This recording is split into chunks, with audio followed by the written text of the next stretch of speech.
Hey guys, I wanted to show you a few other things that I've done to deal with the condensation that happens in these more humid and damp climates, such as that I'm in right now, being on the Oregon coast. So in this back closet here, for example, if you look here, you can see that I have my clothes all shifted towards the inside of the camper and away from this back wall here, and which this immediately directly faces the outside. So I don't want to have any type of shirts, any clothing, jackets up against this wall, because it would directly create some condensation, and then mold and moisture and everything would build up. So what I have done is I've moved all of the contents away from the walls so that it will allow some airflow and some ventilation in here. And that's going to be key to dealing with the condensation. Is it's airflow. It's getting the heat that's inside the camper, getting it to flow, getting it to move and circulate around. And that's what's going to keep things nice and dry. So I'll typically leave one of these cupboards open a crack at night when I'm sleeping, so that I can get some airflow directed in there.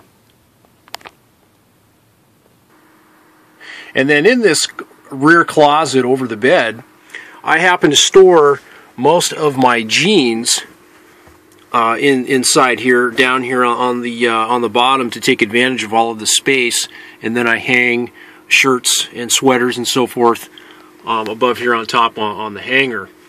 So what I'm doing today is I'm taking some more of this hypervent product and I'm cutting it to size, and I'm laying it down here, just a couple of pieces.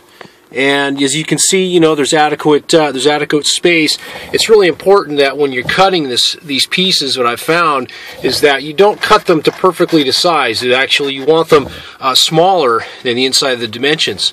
It's because that's going to allow that airflow to circulate around on those corners and the edges. And that's where the condensation typically will build up. It's all in those corners. So I've got just a couple pieces here, plenty of gaps, and then I'll just lay the jeans down there, and then I'll stack them, and I will try to keep them away from the edges as much as possible to allow that air to circulate around. And like I said, so in this climate that I'm in right now, that's what I'm finding that I'm having to do is it's to try to just try to make that air circulate around as much as possible. So then again, here's the product that I'm using. This is this Hypervent Marine. And, I'm sure that you could probably use, there's got to be some other type of product out there that would, that would work very similar to this. I haven't found one yet. I have heard of people using like rigid foam and putting it in there. But the problem with that is that, it doesn't allow the air to circulate underneath. So, I was thinking that like those wire baskets that you can buy at the hardware store and cut them to shape, and you may actually probably be able to find something like that at a thrift store, a Goodwill, Salvation Army may have that type of stuff there as well. So just kind of food for thought. It's all about like I said again, trying to lift everything above the cabinetry and getting it away from the sides so that the air can circulate through.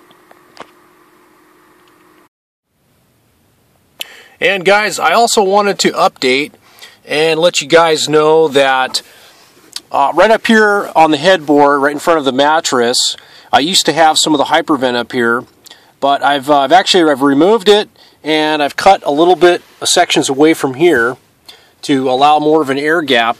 And what I've found that's really solved the buildup of condensation up here is just running my small fan and circulating air through here. So I think that's just something I'm going to have to do. I'm going to go and purchase some fans, probably some 12-volt DC fans, and put them in a couple of locations, maybe overhead, and hang them and let them run during the night to see how much of a difference that makes.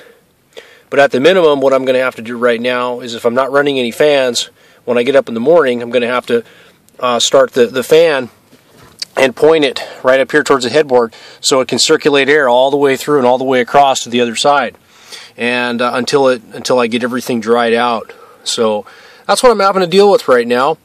I don't seem to be having any other issues anywhere else in the camper. It's just up here where I'm sleeping and breathing and just creating a lot of moisture.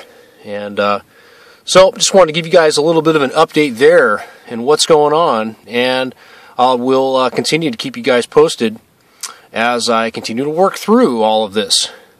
Air circulation, get that air moving.